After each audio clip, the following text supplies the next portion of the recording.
கர்த்தருக்கு பிரியமான Caleb, God's pleasing Caleb. காலேபை குறித்து எப்படி அந்த தேவ மனிதர் ஆண்டவருக்கு பிரியமான மகனாய் மாறினார். நாம் ஒவ்வொருவரும் நம்ம பெற்றோருக்கு பிரியமாக இருக்க நம்முடைய வேலை இடத்துல, நம்முடைய கூட வேலை செய்கிறவர்கள், நம்முடைய பாஸுக்கு பிரியமாக இருக்க விரும்புகிறோம். எல்லா இடத்துல நான் பிரியமாக இருக்கணும்னு விரும்புகிறேன். ரொம்ப நல்லது. ஆனால் எல்லாவற்றுக்கும் மேலாய் தேவனுக்கு நம்ம பிரியமாக இருக்கணும். ஹல்லேலூயா. ஆண்டவருக்கு பிரியமாக இருக்கிற பொழுது நம்ம வாழ்க்கையில் ஆண்டவர் முன்குறித்த ஆசீர்வாதங்கள், எந்தெந்த காலத்தில் ஆண்டவர் என்னென்ன ஆசீர்வாதங்களை முன்குறித்து இருக்கிறாரோ அந்த ஆசீர்வாதங்களை ஆண்டவர் நிறைவேற செய்வார். வேதத்தில் அநேக காரியங்களை பார்க்கிற பொழுது, சொந்த வாழ்க்கையில் நான் பார்க்கிற மாறுதல்களை நான் பார்க்கிற பொழுது, சபை பிள்ளைகளுடைய காரியங்களை பார்க்கிற பொழுது நிறைய நேரம் நம்ம நினச்சிக்கிறோம். இப்போ நீங்கள் பாருங்கள், இந்த நாளின் செய்தியில் நீங்கள் பார்ப்பீங்க, ஒருவேளை நம்ம நினச்சிக்குவோம் காட்ஸ் வில் நம்ம சொல்கிறோம் பாருங்கள், கர்த்தர் சித்தம், எனக்கு இப்படி தான் ஆண்டவர் ஃப்ரேம் பண்ணி வச்சிருக்கணும், எனக்கு அதுதான் கிடைக்கும். ஆண்டவர் கிடைக்கும். ஆனால் ஆண்டவர் சித்தம் என்று சொல்வது எப்படின்னா, நம்முடைய பிரியம் ஆண்டவர் மேலே எவ்வளவு இருக்குது, how obedient we are to God, எந்த அளவுக்கு நாம தேவனிடத்தில் அன்பு கூறுகிறோம், இது எல்லாம் வச்சு தான் அந்தந்த காலத்துக்கு ஏற்றபடி ஆண்டவர் தன்னுடைய சித்தத்தை உருவாக்குகிறார். புரிஞ்சுதா உங்களுக்கு? இந்த நாள் வசனத்தை தியானிக்கும் பொழுது இந்த செய்தியில் நீங்கள் பார்ப்பீங்க, you will understand more about what is God's will. ஆண்டவர் அந்த வெளிப்பாட்டை படிப்படியாக கொடுக்கிறார். நான் சில வேளைகள் நினைப்பேன், கர்த்தர் சித்தம் என்றால் ஆல்ரெடி ப்ரீ டிட்டர்மின். ஆமாம், ப்ரீ டிட்டர்மின் தான், இட் இஸ் ஆர்டேன். பட் அது கிடைக்கிறதும் கிடைக்காமல் இருக்கிறதும், அதை 100% நம்ம சுதந்திரிக்காமல் இருக்கிறதும் நம்ம கருத்தில் தான் இருக்குது. காலேப் 100% அதை சுதந்திரித்து கொண்டார். அவருக்கு என்று நிர்ணயித்ததை சுதந்திரித்து கொண்டார். அந்த தேவ மனிதனுடைய வாழ்க்கையில் பாருங்க, எத்தனையோ மில்லியன்ஸ் இருக்கிறாங்க, 2 to 3 மில்லியன் பீப்புள் இருக்கிறாங்க. அதில் ஆண்டரை பார்த்து என் தாசனாகிய காலேபேன்னு சொன்னார். இன்னைக்கு ஆண்டு நம்மளை பார்த்து உங்கள் பேரை போச்சு நீங்கள் சொல்லலாம், என் தாசனாகிய மகனே மகளே உங்கள் பேரை போட்டு ஆண்டு சொல்கிறாருன்னா, உங்களுக்கு முன் குறித்திருக்கிற ஒரு காரியம் மாறவே மாறாது. குறிப்பாக இன்னைக்கு we are going to focus on காலேபினுடைய வாழ்க்கையில் ஆண்டவர் எப்படி செய்தார். முதலாவது என்னாகமம் 13வது அதிகாரத்தில் வசனம் 1-8 வரை அந்த பகுதியில் என்ன சொல்லப்படுகிறது, கானான் தேசத்தை வேவு பார்க்கும்படி ஆண்டவர் என்ன சொல்லுகிறார், தலைவர்களை, இஸ்ரவேல் புத்திரன் தலைவர்களை அனுப்புங்கன்னு சொல்றாரு. அதில் 3வது வசனத்திலிருந்து வாசிக்கிறேன். மோசே கர்த்தருடைய வாக்கின்படியே அவர்களை பாரான் வனாந்தரத்திலிருந்து அனுப்பினான். அந்த மனிதர் யாவரும் இஸ்ரவேல் புத்திரரின் தலைவர்கள். அவர்களுடைய நாமங்கள் ஆவன: ரூபன் கோத்திரத்தில் கூக்குவின் குமாரன் சமுவா, சிமியோன் கோத்திரத்தில் ஓரியின் குமாரன் சாபாத், யூதா கோத்திரத்தில் எப்னியின் குமாரன் காலேப், இசக்கார் கோத்திரத்தில் யோசேப்பின் குமாரன் ஈகால், இப்ராஹிம் கோத்திரத்தில் நூனின் குமாரன் ஓசையா. தொடர்ந்து ஒவ்வொரு கோத்திரத்தினுடைய தலைவர்கள் அவர்களை குறித்து இந்த இடத்துல சொல்லப்படுகிறது. குறிப்பாக வசனம் 8, யூதா கோத்திரத்தில் எபினேயின் குமாரனாகிய காலேப். 8வது வசனம், இப்ராஹிம் கோத்திரத்தில் நூனின் குமாரனாகிய ஓசேயா. இந்த 12 பேர் என்ன செய்கிறாங்க, அந்த தேசத்தை வேவு பார்க்கும்படியாய் போகிறாங்க. Until Numbers chapter 13, Caleb is not highlighted in the Bible. இதை மனதில் வைத்துக் கொள்ளுங்க. என்னாகமம் 13வது அதிகாரம் வரைக்கும் காலேபை குறித்து வேதம் பேசல. ஆனால் யோசுவாவை குறித்து யாத்ராகமம் 17வது அதிகாரத்தில் வாசிக்கிறோம். அப்பொழுது மோசே யோசுவா, எனக்கு நமக்காக மனிதரை தெரிந்து கொண்டு புறப்பட்டு அமலேக்கோடே யுத்தம் பண்ணு. யாத்ராகமம் 17வது அதிகாரத்திலேயே யோசுவாவை பற்றி சொல்லப்படுகிறது. ஏன் சொல்றேன்னா, யாத்ராகம் நாட்கள்லேயே யோசுவாவை குறித்து ஆண்டவர் சொல்லுகிறார். ஆனால் யோசுவாவை காட்டிலும் காலேபை ஆண்டவர் முன்பாக நிறுத்துகிறார். இதுதாங்க ரொம்ப முக்கியம். நான் எப்படி ஸ்பிரிச்சுவல் லைஃப்பில் ஒரு பெரிய சீக்ரெட் என்னன்னா, நம்ம வாழ்க்கை எல்லா காரியமும் நம்ம வாழ்க்கையின் ஒவ்வொரு பகுதியும் ஆசீர்வாதமாக மாறணும். ஒரே காரியம் என்னன்னா, அவருக்கு பிரியமாக மாறிடும். அவருக்கு பிரியமாக மாறிட்டா போதும், எல்லா காரியங்களும் ஆண்டவர் செஞ்சிருவார். பாருங்க, யாத்ராகம் நாட்கள் இருந்த யோசுவாவும் காலேபும் அந்த இடத்துக்கு போகிறாங்க. அந்த இடத்துல வேவு பார்க்கும்படியாய் போகிறாங்க. அந்த இடத்துல அவங்க கடந்து போய் அந்த தேசத்தை பார்த்து சுற்றி வருகிறாங்க. சுற்றி வந்து அவங்களுக்கு அறிக்கை கொடுக்கணும். என்னாகமம் 13வது அதிகாரத்தில் மோசேயின் இடத்துல கடந்து வர்றாங்க. இது நீங்கள் குறிப்பாக கேர்ஃபுல்லாக கவனமாக பார்க்கணும். மோசே என்ன சொல்லுகிறார், ஆண்டர் என்ன பர்பஸுக்காக அனுப்பிச்சார்னா, எப்பொழுதுமே நல்லா பார்த்துக்குங்க, ஆண்டர் இந்த வேலை எனக்கு கொடுத்துருக்கிறார், இந்த இடத்துல என்னை வைத்திருக்கிறார், இல்லை இந்த இடத்துக்கு நான் போக சொல்கிறார். What is the purpose? எனக்கு இது பிடிக்கல. It is not that I like I don't like, God's will. என்னை அங்கே போக சொல்கிறார், நான் போகிறேன். வேலை இடத்துல ஒரு மாற்றம் வருகிற பொழுது, ஒரு முறை ஆண்டர் எனக்கு வேலை இடத்துல ஒரு மாற்றத்தை கொடுத்தார். அந்த இடம் நல்லா இருந்தது, ஆனால் ரொம்ப டஃப்பான ஜாப். அந்த இடத்துல போக எனக்கு விருப்பம் இல்லை. அந்த இடத்துல போகலாமா வேண்டாமா ரொம்ப டவுட்ஃபுல். ஆனால் எப்போ ஆண்டவர் ரொம்ப தெளிவாக அந்த இடத்துக்கு போகணும்னு சொன்னாரோ, தென் ஐ டுக் த ஃபர்ஸ்ட் ஸ்டெப். இன்றைக்கி நம்ம என்ன செய்கிறோம், நாம் வந்து எனக்கு கம்ஃபர்டபுளாக இருந்தால், எனக்கு நல்லா இருந்தால் அந்த இடத்துக்கு போகிறோம் நம்ம நினைக்கிறோம். இந்த இடத்துல ஆண்டவர் அவங்கள போக சொன்னது, அந்த தேசம் எப்படிப்பட்டதுன்னு பார்த்துட்டு வர சொன்னாங்க. இன்றைக்கி நம்மளை ஆண்டவர் ஒவ்வொரு இடத்துல வாழ்க்கையின் ஒவ்வொரு பகுதியில் ஒரு அசைன்மெண்ட்டில் வைக்கிறாரு. சில வேளைகள் நம்ம என்ன தெரியுங்களா செஞ்சிடறோம், ஆண்டருடைய ஆசீர்வாதத்தை அசட்டை பண்ணிடுறோம். அதான் நான் சொன்னேன், நமக்கென்று ஆண்டவர் முன்குறித்த காரியங்கள் நம்ம வாழ்க்கையில் இருக்குது. Whether we are inheriting the blessing 100% or 50% or 20% or 80%, rest with us. என்னுடைய பக்தி, என்னுடைய obedience, ஆண்டரை பிரியப்படுத்துகிற விதம், அதுதான் எனக்கு கொண்டு வரும். இந்த இடத்துல அவங்கள போய் நீங்கள் இடத்த பார்த்துட்டு வாங்க சொல்லுங்கன்னு சொன்னால், அந்த இடத்துல போய் அவங்க இடத்த பார்த்துட்டு வந்துட்டு, அது எப்படி பாருங்க, 12 பேரும் மோசேயோடு எகிப்திலிருந்து வந்தவங்க தான். நல்லா ஞாபகம் வச்சுங்க, 12 பேர் leaders. All the 12 people are leaders. You may be a leader, you may be a believer, we could be in the spiritual life for years, but if the quality of Caleb is not growing within us, it is very difficult the blessings what has been ordained for us. நமக்கு தேவன் என்ன முன்குறித்து வைத்திரு அந்த 12 பேரும் தலைவர்கள். என்னாகமம் 13வது அதிகாரத்தில் 3வது வசனம், மோசேயின் வாக்கின்படியே அவர்கள் பாரான் வனாந்திரத்தில் அனுப்பினார். அந்த மனிதர் யாவரும் இஸ்ரவேல் புத்திரரின் தலைவர்கள். அவங்களுக்கு நியாயப்பிரமாணம் தெரியாம இல்லை. ஆண்டவர் பிரசன்னமாய் தேவனுடைய வார்த்தை வெளிப்படுகிற பொழுது அந்த சீனாய் மலையிலிருந்து கேட்க சத்தத்தை அவங்க கேட்காம இல்லை, கேட்டாங்க, தலைவர்கள் தான், பட் தே மிஸ்ட் இட். இந்த செய்தியினுடைய ஆதாரம் நம்ம பார்க்கறது என்ன தெரியுங்களா, நான் ரொம்ப கேர்ஃபுல்லாக இருக்கணும், என்னுடைய பிளெஸ்ஸிங்கை நான் மிஸ் பண்ணிடக்கூடாது. I should not miss my blessing. இவங்க செய்த காரியத்தை பாருங்க. அந்த இடத்துக்கு அவங்க போனாங்க, ரிப்போர்ட் கேட்குறாங்க. ரிப்போர்ட் கேட்குற பொழுது என்னாகமம் 13வது அதிகாரம் வசனம் 27-31 முடிந்தவர்கள் என்னோட கூட சேர்ந்து வாசிங்க. அவர்கள் மோசேயை நோக்கி, நீர் எங்களை அனுப்பின தேசத்துக்கு நாங்கள் போய் வந்தோம், அது பாலும் தேனும் ஓடுகிற தேசம்தான், இது அதனுடைய கனி. ஆனாலும் அந்த தேசத்திலே குடியிருக்கிற ஜனங்கள் பலவான்கள், பட்டணங்கள் அரணிப்பானவைகளும் மிகவும் பெரியவைகளுமா இருக்கிறது. அங்கே ஏனோக்கின் குமாரரையும் கண்டோம். அமலேக்கிய தென்புறமான தேசத்தில் குடியிருக்கிறார்கள். ஏத்தியரும் எபூசியரும் எமோரியரும் மலைநாட்டில் குடியிருக்கிறார்கள். கானானியர் கடல் அருகேயும் யோர்தான் அண்டிலும் குடியிருக்கிறார்கள் என்றார்கள். 29வது வசனம் வரைக்கும் அவங்க ரிப்போர்ட் கொடுக்குறாங்க. அவங்களுடைய பார்வையை பாருங்க. இன்னைக்கு பல வருஷம் கிறிஸ்துவர்கள் என்று நம்ம சொல்லிக் கொள்ளுகிறோம். We say I'm a Christian for 10 years, 20 years, but our vision, the way we look at the problem, we are afraid of a small thing. ஒரு சின்ன காரியத்தை கண்டு நடுங்கி போயிடும். இவர்கள் இஸ்ரவேலுடைய தலைவர்கள், கோத்திரத்தின் தலைவர்கள், வனாந்தரத்தில் காடையை மன்னாவை ருசித்தவர்கள், மோசையோடு இருந்தவர்கள், ஆசரி பூக்கோடத்தில் இருந்தவர்கள். அவங்க பார்வை மங்கி போய்விட்டது. இன்னைக்கு நம்ம பார்வை ரொம்ப கிளியரா இருக்கணும். இன்னைக்கு நம்ம பார்வை ரொம்ப கிளியரா இருந்தா, if our spiritual vision is very clear, we will not get disappointed. எந்த காரியத்திலும் சோர்ந்து போக மாட்டோம். 12 பேர் ஒரே காரியத்தை 12 பேர் பார்க்கறாங்க. 12 people, 12 leaders are seeing the same thing. 10 people are influenced. இந்த 10 பேர் ஒரே மாதிரி சொல்லி இருக்க மாட்டான். அதில் யாரோ 2 பேர் 3 பேர் என்ன சொல்லியிருப்பான், ஐயோ இவங்க பெருசாக இருக்கிறாங்க. மீதி ஆளுங்க இன்ஃப்ளூயன்ஸ் ஆகிருப்பாங்க. ஆனால் காலேபும் யோசுவாவும் இன்ஃப்ளூயன்ஸ் ஆகவே இல்லை.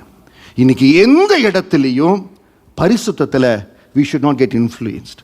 கர்த்தருக்கு இருக்க பக்தி வைராக்கியத்தில் we should not get influenced. ஆண்டுக்கென்று கொடுக்கிற நேரத்தில் we should not get influenced. நம்ம உலகத்தில் தான் இருக்கிறோம். We are in the world. But if we are protecting ourselves, then we will be like Caleb. யோசுவாவும் காலேபும் தங்களுடைய ஆவியை காத்துக்கொண்டாங்க.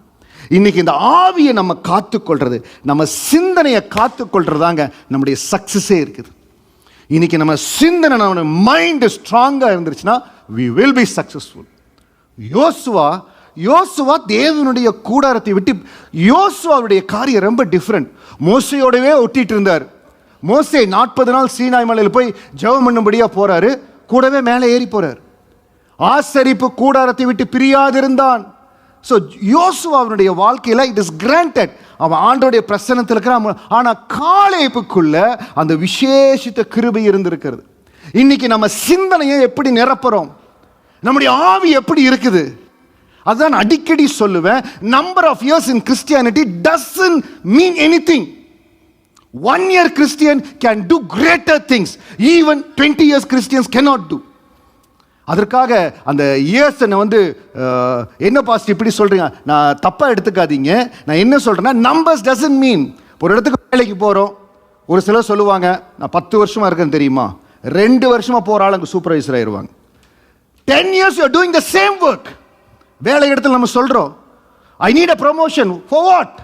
What is this thing you are doing? New thing. You are repeating. Repetition. அப்போ நம்ம கிறிஸ்தவ ஜீவியத்தில் அனுபவங்கள் மாறணும், சாட்சிகள் மாறணும், அபிஷேகத்தின் வல்லமை மாறணும். அது மாறத்தான் நமக்குள்ள அந்த மாற்றங்கள் நடக்கும். காலேபுக்குள்ள அந்த மாற்றங்கள் நடந்திருக்குது, யோசுவாவுக்குள்ள அந்த மாற்றங்கள் நடந்திருக்குது. அதனால ஒரே காரியத்தை 12 பேர் பார்க்குறாங்க, ஆனால் இவங்க 2 பேர் பார்க்குற வித்தியாசம். இதுதாங்க வேலை இடத்துல உங்களை வித்தியாசமாக மாற்றும். வேலை இடத்துல எல்லாரும் டஃப், டிஃபிகல்ட், கெனாட்டுவாங்க. ஆனால் உங்கள் ஆவியும் உங்கள் பலனும் வித்தியாசமாக இருந்தால் உங்கள் கண்கள் வேற மாதிரி பார்க்கும். எல்லாரும் ப்ராப்ளத்தை பார்ப்பாங்க, நீங்கள் சொல்யூஷனை பார்ப்பீங்க. எல்லாரும் முடியலையுமாங்க. 12 பேரும் தே ஆர் லீடர்ஸ். அவங்க சொல்கிறாங்க, அவர்கள் பலவான்கள், பட்டணங்கள் அரணிப்பானவைகள். அந்த இடத்துல குடியிருக்கிறவங்க அமலேக்கிய தென்புறம் குடியிருக்கிறார்கள், ஏத்தீரம் எபோசியம் மலைநாட்டில் குடியிருக்கிறார்கள், அவர்கள் எல்லாம் இருக்கிறாங்கிறாங்க. இவங்க சொல்ற நேரத்திலேயே இஸ்ரவேல் சபைக்குள்ள ஏதோ அன்ரெஸ்ட் வந்துருச்சு. அப்படியா, முடியலையா அப்படின்னு எந்திரிக்கிறாங்க.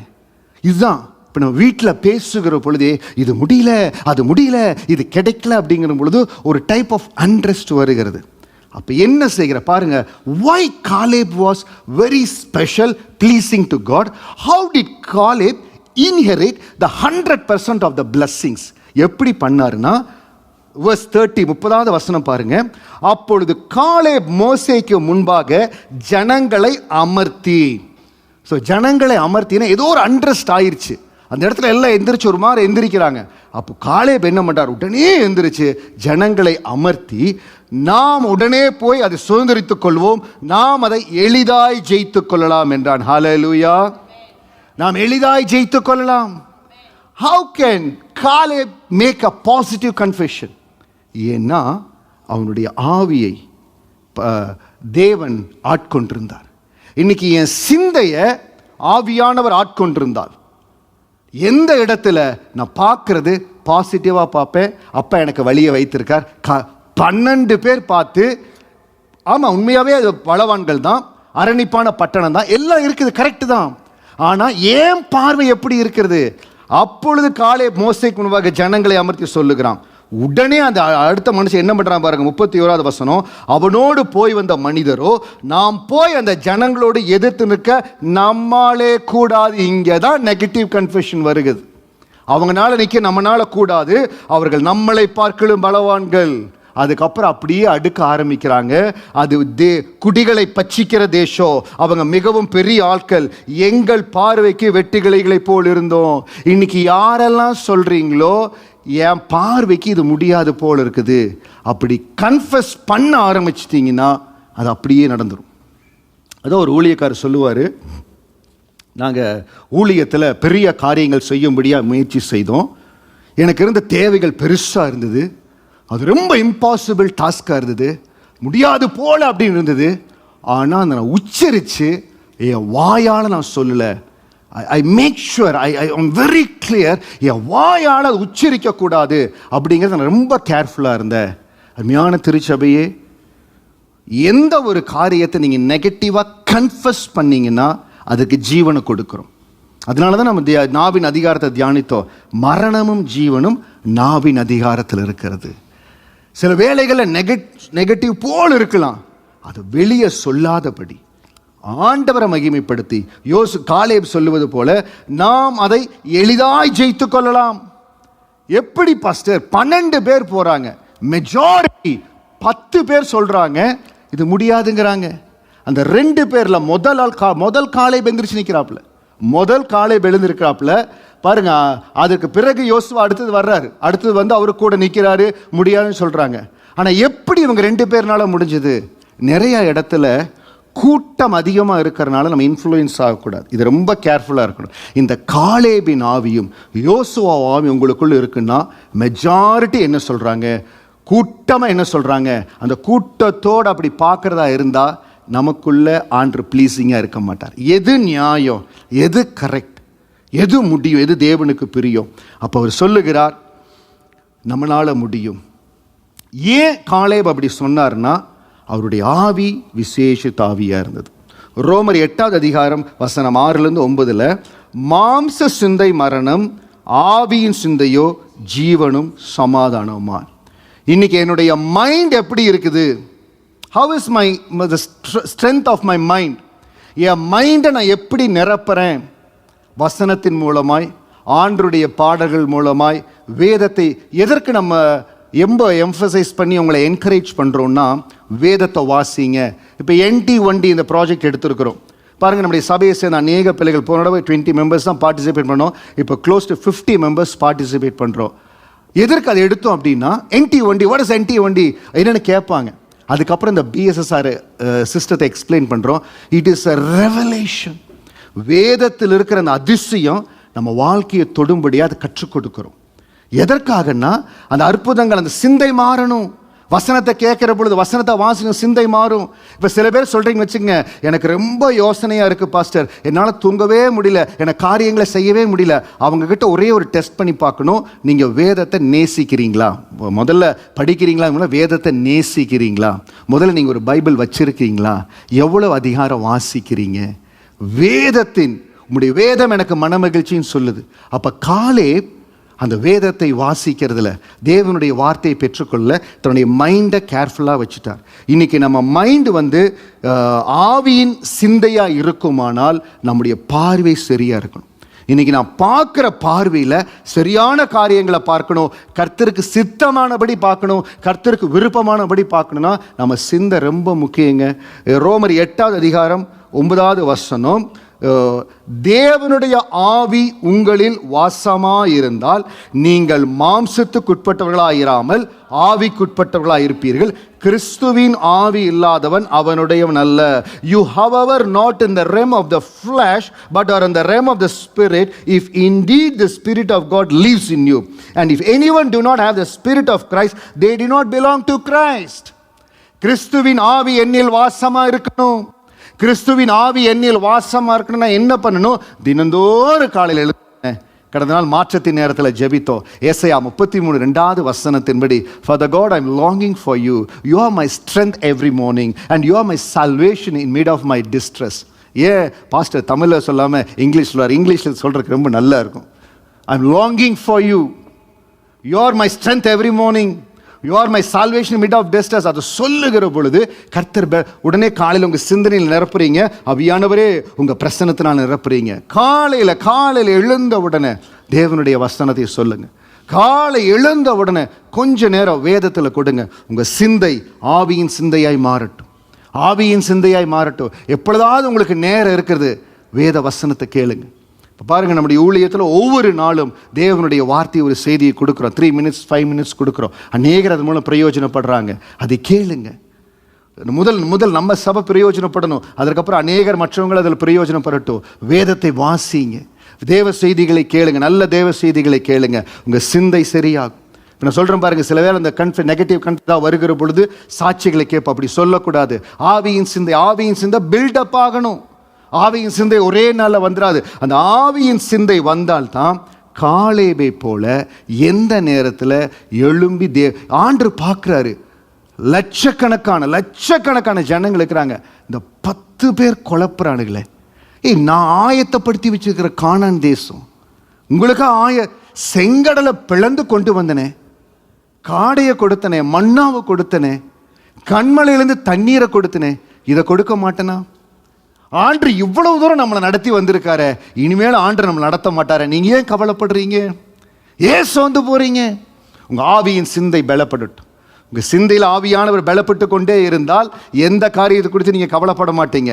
இதுவரைக்கும் ஆண்டு நடத்திட்டார், இனிமேல் குடும்பத்தை எப்படி நடத்த போறார்? இனிமேல் அவர் நடத்துவார். உங்கள் சிந்தை ஆவியின் எந்த ஒரு காரியம் எப்படிப்பட்ட ஒரு ப்ராப்ளமேட்டிக் ரொம்ப சிக்கலான சூழ்நிலையாக வந்தாலும் அதனுடைய சொல்யூஷனை பார்ப்பீங்க, நீங்கள் சொல்யூஷனை பேசுவீங்க, காரியங்கள் உங்களுக்காய் ஜெயமாய் மாறும். ஹல்லேலூயா. காலேப் தன்னுடைய சிந்தனையில் ஆவியின் சிந்தையுடையவனாக இருந்தான். இன்னைக்கு மாம்ச சிந்தை மரணம், ஆவியின் சிந்தையோ ஜீவனும் சமாதானமா. என் சிந்தை ஆவியின் சிந்தையாக இருக்கும். என் சிந்தையை நான் காத்துக்கொள்ளுவேன். எந்த வகையில் உங்கள் மைண்டை ஸ்ட்ராங்காக வச்சுக்கிறீங்களோ, இந்த ஸ்பிரிட் தேவ சிந்தையில் எப்பொழுது இருக்கும்படியா என்னை காத்துக்கொள்றீங்களோ அதில் தேவன் பெரிய காரியங்களை செய்வார். அந்த மாம்ச சிந்தை கொண்டு வருகிற இன்ஃப்ளூயன்ஸில் எங்கேயும் கடந்து போயிடாதீங்க. ஏன்னால் மாம்ச சிந்தை அந்த 10 பேருக்குள்ள மாம்ச சிந்தை வந்துருச்சு. They were leaders, பட் அவங்களுக்குள்ள மாம்ச சிந்தை அதிகமாயிருச்சு. இப்போ எக்ஸாம்பிளுக்கு என்னையவே எடுத்துக்கலேன், தூரம் போகணும், என்னையவே எடுத்துக்கலேன். எனக்குள்ளேயும் மாம்ச சிந்தை இருக்கும், ஆவிக்குரிய சிந்தை இருக்கும். ஆனால் அந்த ஆவிக்குரிய சிந்தை அதிகமாக வரணும் நான் பயிற்றுவிக்க அந்த மாம்ச சிந்தை கம்மியாகும். சில காரியங்களை பார்க்கும்போது மாம்ச சிந்தை சொல்லும் இது சரியாகாது, அது வராதுன்னு. அந்த ஆவிக்குரிய சிந்தை அதிகமாக இருந்தால் இது டாமினேட் பண்ணி வசனத்தின்படி அதை கொட்டி அது சரியா எல்லாத்துக்குள்ள. பவுலே சொல்றாருங்க, எனக்குள்ள போராடுகிற 2 காரியங்கள் நான் பார்க்கிறேன். எனக்குள்ள அந்த போராட்டம் இருக்குது. அந்த போராட்டத்தில் நான் மேற்கொள்ளும்படியா நீங்க நினைச்சுக்காதீங்க. It is very easy. எல்லா காரியத்தை நேர்த்தியா நம்ம பண்ணிடலாம் முடியாது. அந்த மாம்ச காரியங்கள் நமக்குள்ள வரும். போராடுகிற 2 காரியங்கள் நமக்குள் இருக்கும். ரோமர் 7வது அதிகாரம் 24வது வசனத்துல, நிர்பந்தமான மனுஷன் நான், இந்த மரண சரீரத்திலிருந்து யார் என்னை விடுதலாக்குவார்? 23வது வசனம், ஆகிலும் என் மனதின் பிரமாணத்துக்கு விரோதமாய் போராடுகிற வேறொரு பிரமாணத்தை அவயங்களில் இருக்க காண்கிறேன். அது என் அவயங்களில் உண்டாயிருக்கிற பாப பிரமாணத்துக்கு என்னை சரியாக்கி கொள்ளுகிறது. ஈவன் அப்போஸ்தலன் பால் went through the struggle. எல்லாரும் கடந்து போவோம். ஆனால் நம்ம ஆவிக்குரிய சிந்தையை நம்ம பலமா வைத்துக்கொள்ள எந்த நேரத்தில் ஆண்டுக்கு நம்ம ப்ளீஸிங்கா இருக்கணுமோ நம்ம ப்ளீஸிங்கா இருப்போம். காலேப் ஸ்கோர் பண்ணிட்டாரு. அந்த நேரத்தில் காலேப் ஸ்கோர் பண்ணிட்டார். அதுதான் பேச வேண்டிய நேரத்தில் நீங்கள் பேசாமல் இருந்துடக்கூடாது. சில பேர் சொல்லுவாங்க நம்ம ஞானமாக இருக்கணும், பேசக்கூடாது. When there is a chance you have to stand for God, you have to stand for God. அதுதான் ஆண்டரை ப்ளீஸ் பண்ணும். எந்த நேரத்தில் தேவனுக்கு நிற்கணுமோ அப்போ தான் நிற்கணும். சில பேர் சொல்லுவாங்க நான் ஞானமாக இருக்கிறேன், இப்போ பேச மாட்டேன். அந்த ஞானம் குப்பை. தேவனுக்கு எல்லாரும் எழும்பி, சபையே எழும்பி நிற்குது. 10 பேர் அங்கே எழும்பி நிற்கிறாங்க. இந்த 2 பேர் தைரியமாக எழும்பி நின்று ஆண்டுக்காக நம்ம போவோம், நம்ம ஜெயிப்போம்னு சொல்கிறாங்க. பாருங்க, ஆண்டுக்காக அவங்க நின்னாங்க, ஆண்டு அவங்களுக்காக நிற்கும்படியாக இறங்கி வந்தாங்க. இன்னைக்கு எந்த இடத்துல ஆண்டவருக்காக நான் நிற்பேன், ஆண்டுடைய காரியத்துக்காக நிற்பேன், ஆண்டுடைய நியாயத்துக்காக நிற்பேன், நீங்க இறங்குறீங்களோ ஆண்டு உங்களுக்கு கடந்து வருவார். இவங்க இப்படி எல்லாம் சொல்றாங்க. ஜனங்க முழுவதும் அழுகிறாங்க. உடனே அவங்க என்ன பண்ணாங்கன்னா, அதுதான் ஆண்டரை ரொம்ப கடுப்பாக்கிட்டாங்க, ரொம்ப கஷ்டப்படுத்திட்டாங்க ஆண்டவரை. நாங்கள் எகிப்திலே இருந்தால் நல்லா இருந்திருக்குமே, எங்களுக்கு ஒரு லீடர் நாங்கள் ஏற்படுத்தி திரும்பி போகிறோம். நாங்கள் ரொம்ப கோபமாயிட்டாங்க. என்னாகமம் 14வது அதிகாரம் 5லேருந்து 10 வரைக்கும். அப்பொழுது மோசேயும் ஆரோனும் இஸ்ரவேல் புத்திரின் சபையாக எல்லா கூட்டத்துக்கு முன்பாக முகம் குப்புற விழுந்தார்கள். ஒண்ணுமே செய்ய முடியல. ஏயா ஆண்டு உங்க பிதாக்களுக்கு சொன்ன, ஆபிரகாமுக்கு சொன்ன அந்த கானான் தேசம் பார்க்கிற தூரத்தில் இருக்குது, இப்படி ரகலை பண்றீங்களேப்பான்னு சொல்லி அவங்களால ஒன்றும் பண்ண முடியாம கீழே விழுந்துட்டாங்க. அருமையான வாலிப செல்வங்களே, அன்பான குடும்ப தலைவரே தலைவியே, உங்களுக்காக சொல்லுகிறேன், கர்த்தர் முன்குறித்து வைத்திருக்கிற ஆசீர்வாதம் நம்ம குடும்பத்தில் நம்ம கை கெட்டின மாதிரி ஆண்டு வைப்பார். அதை சுதந்திரிக்கிற நேரத்தில் there will be a warfare. என் சிந்தை ஆவியின் சிந்தையாக இருக்கணும். I have to be sensitive to Holy Spirit. அவியானவர் சொல்லுகிறபடி ஜெபத்தில் எல்லா நேரத்திலும் காத்திருக்கிற பொழுது அந்த வார்ஃபேரில் ஜெயம் எடுத்துருவோம். இது மோசேயும் ஆரோனும் ஒன்றும் பண்ண முடியல, குப்புற விழுந்துட்டாங்க. 6வது வசனம், தேசத்தை சுற்றி பார்த்தவர்களில் நூனின் குமாரனாகிய யோசுவாவும் எபனேயும் காலேபும் தங்கள் வஸ்திரங்களை கிழித்து கொண்டு, இப்போ பாருங்க 4 பேர் தான் அந்த இடத்துல 3 மில்லியன் பேர் இருக்கிறாங்க. 2 to 3 million people are there. அதில் 4 பேர், அது 2 பேர் கீழே விழுந்து அழுகிறாங்க. காலேபும் யோசுவாவும் அந்த இடத்துல கிழித்து கொண்டு 7 8 வாசிக்கலாம். இஸ்ரவேல் புத்திரரின் சமஸ்த சபையை நோக்கி, நாங்கள் போய் சுற்றி பார்த்து சோதித்த தேசம் மகா நல்ல தேசம். ஆவியின் சிந்தையுடையவர்கள் சொல்றாங்க, அது மகா நல்ல தேசம். கர்த்தர் நம்மேல் பிரியமாயிருந்தால் அந்த தேசத்தில் நம்மை கொண்டு போய் பாலும் தேனும் ஓடுகிற அந்த தேசத்தை நமக்கு கொடுப்பார். கர்த்தருக்கு விரோதமாக மாத்திரம் கலகம் பண்ணாதிருங்கள். அந்த தேசத்தின் ஜனங்களுக்கு நீங்கள் பயப்பட வேண்டாம், அவர்கள் நமக்கு இரையாவார்கள். அவர்களை காத்தனர் அவர்களை விலகி போயிற்று. கர்த்தர் நம்மோடு கூட இருக்கிறார், அவர்களுக்கு பயப்பட வேண்டியதில்லை என்றார்கள். பாசிட்டிவ் கன்ஃபெஷன் பண்றாங்க. அது நல்ல தேசம்யா, நம்ம போய் சுதந்திரித்துக் கொள்ளலாம், நீங்க கவலைப்படாதீங்க, கர்த்தருக்கு விரோதமாய் கலகம் பண்ணாதீர்கள். நல்லா பாருங்க, ஒரு குடும்பத்தில் முடிவெடுக்கிறீங்க, திடீர்னு கணவன் நான் பிடிச்ச புடிதான் புட்டிவாதம் நிற்கிறார், இல்லை மனைவி நிற்கிறாங்க நான் பிடிச்ச புடிதான், இல்லை பிள்ளைகள் பிடிவாதமாக நிற்கிறாங்க. இப்படித்தானே குடும்பத்தில் ஒரு மனம் அவசியம். குடும்பத்தில் ஒரு மனம் அவசியம். ஜெபத்தோடு பெற்றோர் எடுக்கிற முடிவில், ஜெபத்தோடு பெற்றோர் எடுக்கிற முடிவில், எல்லா நேரத்திலும் கணவனும் மனைவியும் இணைந்து ஜெபித்து எடுக்கிற முடிவுகளில் அந்த குடும்பம் செயல்படுகிற பொழுது கர்த்தர் முன்குறித்துக்கிற கானான் தேசத்துக்குள்ள எந்த ஒரு லாஸ் இல்லாதபடி உள்ள போயிடுவோம். யாராவது ஒருவர் வேணாங்கிற பிடிவாதம் பண்றாங்க, இவர்களை போல பிடிவாதம் பண்ணினா ஆசீர்வாதத்தில் லாஸ் வரும். சில இடத்துல அந்த ஆயில் எடுக்கும்போது சொல்கிறாங்க லாஸ் வருது, சில காரியங்களை செய்யலாம். நம்ம பிளெஸ்ஸிங்ஸ் லாஸ் வரவே கூடாதுங்க. இன்றைக்கி நீங்கள் முடிவு செய்யணும், இந்த வருஷம் ஏசாயா 43:19 எனக்கு புதிய காரியங்களை ஆண்டவர் முன்குறித்திருக்கிறார். எனக்கென்று வைத்திருக்கிற ஆசீர்வாதம் டிலே ஆகக்கூடாது. நான் தேவ சமூகத்தில் என் சிந்தையை ஆவியின் சிந்தையாக காத்துக்கொள்ளுவேன். ஆவியானவர்கள் என்னை காத்துக்கொள்ளுவேன். என் சிந்தையை ஆவியானவரால் பலப்படுத்தி கொள்ளுவேன். அப்பா என்ன சொல்கிறார் அதை செய்யும்படியாக காத்திருப்பேன். அவர்களை போல கலகம் பண்ணாது இருக்கணும். அவங்க என்ன பண்ணாங்க? 10வது வசனம் பாருங்க. இதுதான் கர்த்தருக்காக நீங்கள் நிற்பீர்கள் என்றால், கர்த்தருடைய திட்டத்தில் நீங்கள் நிற்பீங்கன்னா ஆண்டு நமக்காக இறங்கி வருவாருங்க. இன்னைக்கு ஆண்டு உங்களை பார்த்து சொல்கிற காரியம், நான் வச்சிருக்கிற திட்டத்தில், நான் வச்சிருக்கிற பாதையில் எனக்காக நீ வைராக்கியமாக நின்னா உனக்காக நான் இறங்கி வருவேன். இறங்கி வந்தாருங்க. 10வது வசனம், அப்பொழுது அவர்கள் மேல் கல்லறிய வேண்டும் என்று சபையார் எல்லாரும் சொன்னார்கள். மோசேயும் ஆரோனும் முகம் குப்புற விழுந்தார்கள். கர்த்தர் இறங்கி வரல, வெயிட் பண்ணார், டைம் இருந்தது. ஆனால் கல்லறின்னு சொன்னாங்க பாருங்க. உடனே வாசிங்க, உடனே கர்த்தருடைய மகிமை ஆசரிப்பு கூடாரத்தில் இஸ்ரவேல் புத்திரர் எல்லாருக்கும் முன்பாக காணப்பட்டது. இவங்க 2 பேர் காலேபும் யோசுவாவுக்காக என் ஆண்டு இறங்கி வந்துட்டார். ஃபர்ஸ்ட் அப்போ மோசே ஆரோனை கைவிட்டுட்டாரா? அப்படி இல்லை. That is what pleasing God. ஆண்டு எனக்காக இறங்கணும். சில பேர் சொல்கிறாங்க பாருங்க, நான் கூப்பிட்டேன், எனக்காக என் மாமா வந்தார், எனக்காக பெரியப்பா வந்தார், எனக்காக அப்பா செய்தார், எனக்காக எங்கள் அம்மா செய்தாங்க. அது பாரு, ஆண்டு நீங்கள் சொந்தப்படுத்தி கொள்ளணும், உங்களுக்குன்னு சொந்தப்படுத்தி கொள்ளணும். இந்த இடத்துல யோசுவாவுக்காக காலேபுக்காக என் ஆண்டவர் இறங்கி வந்தார். இறங்கி வந்து சொன்னார். என்னாகமம் 14வது அதிகாரம் வசனம் 23, 24, அவர்கள் பிதாக்களுக்கு நான் ஆணையிட்டு கொடுத்த தேசத்தை காண மாட்டார்கள், எனக்கு கோபம் உண்டான ஒருவரும் அதை காண மாட்டார்கள் என்றார். ரொம்ப ஆண்டு கஷ்டமாயிருச்சு. அவர் இறங்கி வந்து சொல்றார், எவ்வளவு தூரம் நான் சொன்னேன், 10 முறை என்னை சோதிச்சாங்க, எவ்வளவு தூரம் இந்த ஜனங்கள் இப்படி இருப்பாங்க. நம்ம எப்போவுமே தேவ சமூகத்தில் கலகம் பண்ணுகிறவர்களாய், தேவனுடைய பார்வையில் தேவனுக்கு விரோதமாக எந்த இடத்துல கலகம் பண்ணுகிற ஜனங்களாக இருக்கவே கூடாது. பாஸ்டர், நான் அப்படியெல்லாம் கலகம் பண்ணுறதே இல்லை பாஸ்டர். நல்லா நீங்கள் போய் வீட்டில் யோசிச்சு பாருங்க. ஏதாவது இடத்துல சில முடிவுகள் எடுக்கிற பொழுது என்ன காரணத்துக்காக நீங்கள் குடும்பத்தில் ஆலோசிக்கிற பொழுது எதற்காக அந்த காரியத்தை வேண்டான்னு சொல்கிறீங்க? ஒருவேளை அம்மா சொல்கிறாங்க, அப்படி அப்பா சொல்கிறாரு, இல்லை பிள்ளைகளே சில வேளை சில காரியங்களை கொண்டு வர்றாங்க, அப்போ ஏன் வேண்டாங்கிறாங்க?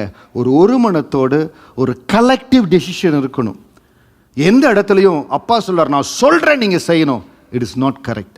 இல்லை அம்மா சொல்கிறாங்க நான் சொல்கிறதான் நடக்கணும், இல்லை பிள்ளைகள் எனக்கு இப்படி தான் நடக்கணும். பிடிவாதமும் மூர்க்கமும், பிடிவாதம் எதில் இருக்கணும்னா என் ஆண்டவர் பரலோகம் எனக்கா இறங்கணும், அதில் பிடிவாதம் இருக்கணும். தேவனின் அருமையாக பற்றி கொள்ளணும், நியூ டெஸ்டமெண்ட் ஒரே நாள நான் முடிக்கணும், அந்த ஆவிக்குரிய பிடிவாதம் தேவனுக்கு என்று இருக்கிற நல்ல பிடிவாதம் இருக்கணும்.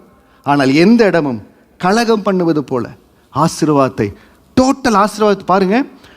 முழு இஸ்ரவேல் சமஸ்த அந்த இஸ்ரவேலருக்கு ஆயத்தப்பட்ட கானான் தேசம் 10 பேர்னால கெட்டு போச்சுங்க.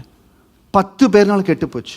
ஆண்டவர் சொல்லிட்டாரு 14வது வசனம் 23, என்னாகும் 14:23, அவர்கள் பிதாக்களுக்கு நான் ஆணையிட்டு கொடுத்த தேசத்தை காண மாட்டார்கள். நான் உங்களுக்கு ஆணையிட்டு கொடுத்த ஆபிரகாமுக்கு நான் சொன்னேன் 4ஆம் தலைமுறை வெளியில் வரும், அவர்களுக்கு ஆணையிட்டு தேசம் கொடுத்த பார்க்க மாட்டாங்க, எனக்கு கோபம் உண்டாக்கினாலும் ஒருவரும் அதை இதுதான் சொன்னேன். God has ordained. இன்னைக்கு கர்த்தர் நம்முடைய வாழ்க்கையில் அநேக திட்டங்களை ஆசீர்வாதங்களை வைக்கிறார், அது நடக்காம போலாம். அவர் ஆர்டேன் பண்ணது எல்லாமே நடக்குமா? அவருடைய சித்தத்தின்படி நான் நடந்தால், அவரை ப்ளீஸ் பண்ணினால் நடக்கும், இல்லைன்னா அவருடைய சித்தம் நடக்காது. சங்கீதம் 135 வசனம் 6 நல்லா தெரிந்து கொள்ளுங்க. வானத்திலும் பூமியிலும் சமுத்திரத்திலும் எல்லா ஆழங்களிலும் கர்த்தர் தமக்கு சித்தமானதை எல்லாம் செய்கிறார். வானத்திலும், என்னோட சொல்லுங்க, வானத்திலும் பூமியிலும் சமுத்திரங்களிலும் எல்லா ஆழங்களிலும் கர்த்தர் தமக்கு சித்தமானதை எல்லாம் செய்கிறார். The Lord does whatever pleases him in the heavens and on the earth, in the seas and all their depths. அவருக்கு என்ன சித்தமோ செய்கிறார். இன்னைக்கு இந்த மகனுக்கு இந்த வேலையை கொடுக்கணும், இவங்களுக்கு இதை ஆசீர்வதிக்கணும், இந்த நன்மையை கொடுக்கணும்னு வச்சிட்டாரு. ஆனால் அவர் ப்ளீஸ் பண்ணுற மாதிரி நம்ம நடக்கல, நிறுத்திடுவார். அதான் நடந்ததுங்க. அவர்கள் பிதாக்களுக்கு நான் ஆணையிட்டு கொடுத்த தேசத்தை காண மாட்டார்கள், எனக்கு கோபம் உண்டாக்கினால் ஒருவரும் அதை காண மாட்டார்கள். ஸோ இது இந்த பகுதியிலிருந்து நான் தெரிஞ்சிட்டேன், கர்த்தர் சித்தம், கர்த்தர் சித்தம், கர்த்தர் எனக்கு ஆர்டைன் பண்ணியிருக்காரா, இந்த காரியம் ஆர்டைன் பண்ணியிருக்காரா? எஸ், அவருடைய விருப்பத்தின்படி ஆர்டைன் பண்ணியிருப்பார். ஆனால் அவர் விரும்புகிறபடி, if you are pleasing to him like Caleb, அப்படி ப்ளீசிங்காக இருந்தால் தான் அந்த ஆசீர்வாதம் நம்ம சந்திக்கும். ஒரு குடும்பத்தினுடைய தலைவர் ப்ளீசிங்காக இல்லை, குடும்பத்தினுடைய தலைவி ப்ளீசிங்காக இல்லை, பிள்ளைகள் ப்ளீசிங்காக இல்லை, அந்த குடும்பத்துக்கு அந்த ஆசீர்வாதம் வராது. ஏன்னா 10 பேர்னால இஸ்ரவேல் சபையினுடைய ஆசீர்வாதமே கெட்டு போச்சு. அதில் சொல்றாரு பாருங்க, இதுதான் ரொம்ப முக்கியம். 24வது வசனம், என்னுடைய தாசனாகிய காலேப் வேறே ஆவியை உடையவனாய் இருக்கிறபடியினாலும் உத்தமமா என்னை பின்பற்றி வந்தபடியினாலும் அவன் போய் வந்த தேசத்தில் அவனை சேர பண்ணுவேன், அவன் சந்ததியார் அதை சுதந்திரித்துக் கொள்ளுவார்கள். என் தாசனாகிய காலேப். அதான் உங்களுக்கு சொன்னேன், யாத்திராகமம் 17வது அதிகாரத்தில் யோசுவா அமலேக்கோடு யுத்தம் பண்ணி இருந்தாலும் he was close to God. ஏன்னா ஆண்டவர் பார்க்கிறாரு, எல்லாம் பேசிட்டு இருக்கிறாங்க, எல்லாரும் நான் ஆயத்தப்படுத்தி வைத்த தேசம், இவங்க எல்லாம் பேசுங்க, யார் எழும்ப போறாங்க, யார் எனக்கு எழும்ப போறாங்க. அந்த இடத்துல காலேப் எழும்பி சபையை அமர்த்தி அந்த இடத்துல சொல்லுகிறார், நம்ம ஜெயித்து கொள்ளலாம். ஆண்டவர் பார்க்கிறாருங்க, ஆண்டவர் நம்மளை பார்க்கிறார். அதான் நம்முடைய ஆக்டிவ். அதனால நம்ம சொல்றது, நம்முடைய காரியங்கள் ஆண்டரை ப்ளீஸ் பண்றதா இருக்கணும். we have to please God. உங்களால முடிந்த அளவுக்கு ப்ளீஸ் பண்ணுங்க. வாலிப செல்வங்கள், உங்களுக்கு நிறைய அப்பாயின்மெண்ட்ஸ் காரியங்கள் இருக்குது. Please God however possible. Attending the church, attending your fellowship, reading Bible, doing ministry for God. எந்த இடத்துல இருக்கிறீங்களோ அதே போல இந்த வருகிற February 13 நம்முடைய ஊழியத்தை குறித்து உங்களோடு பேச போற we have to turn Singapore Godward. என்னால் முடிந்த அளவுக்கு ஆண்டரை ப்ளீஸ் பண்ணும்படியா தேவனுக்கு என்று ஆத்துமாதாய் ஊழியத்தை செய்வேன், ஆண்டர் விரும்புகிறபடி காரியங்களை செய்வேன். நீங்க ஆண்டரை ப்ளீஸ் பண்ணி பாருங்களேன். இந்த வருஷம் என்ன புதிய காரியங்களை கேட்குறீங்களோ, இந்த ஆராதனையில் ஆகும் எந்த காரியத்தை சொன்னீங்களோ அதை தேவன் நடத்தி கொடுத்த வல்லமையுள்ளவராக இருக்கிறார். ஆமீன்.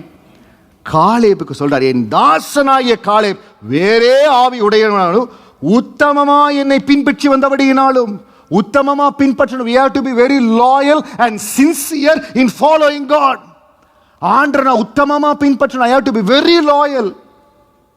30வது வசனம், எபினேயின் குமாரன் காலேபும் நூனின் குமாரன் யோசுவாவும் தவிர மற்றவர்களாகி நீங்கள் நான் உங்களை குடியேறுவேன் என்று ஆணையிட்டு கொடுத்த தேசத்தில் பிரவேசிப்பதில்லை.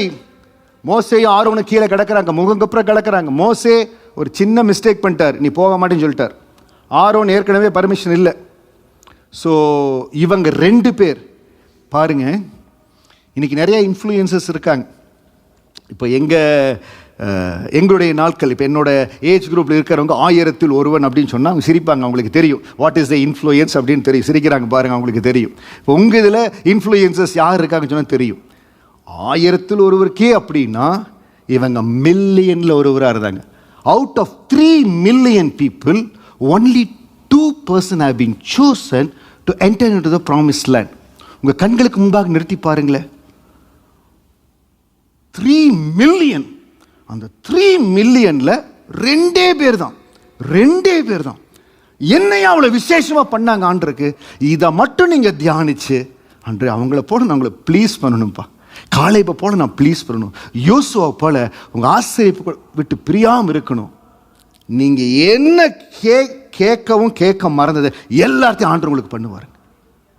சங்கீதம் 135:6 மறந்துடாதீங்க. வானத்திலும் பூமியிலும் சமுத்திரத்திலும் எல்லா ஆழங்களிலும் கர்த்தர் தமக்கு சுத்தமானதை எல்லாம் செய்கிறார். The Lord does whatever pleases him in the heavens and on the earth, in the seas and all their depths. ரூத்தினுடைய வாழ்க்கையில் ஒரு மிகப்பெரிய ஆசீர்வாதம் வரணும் எந்த இடத்துலையும் இல்லை. ஆண்டவர் அந்த ஆசீர்வாதத்தை கொண்டு வந்தாருங்க. ஆண்டரே கொண்டு வந்தார். போவாஸ் வயதான மகன், இவள் திருமணமாய் பல வருஷம், எந்த ஒரு ஆசீர்வாதம் இல்லை.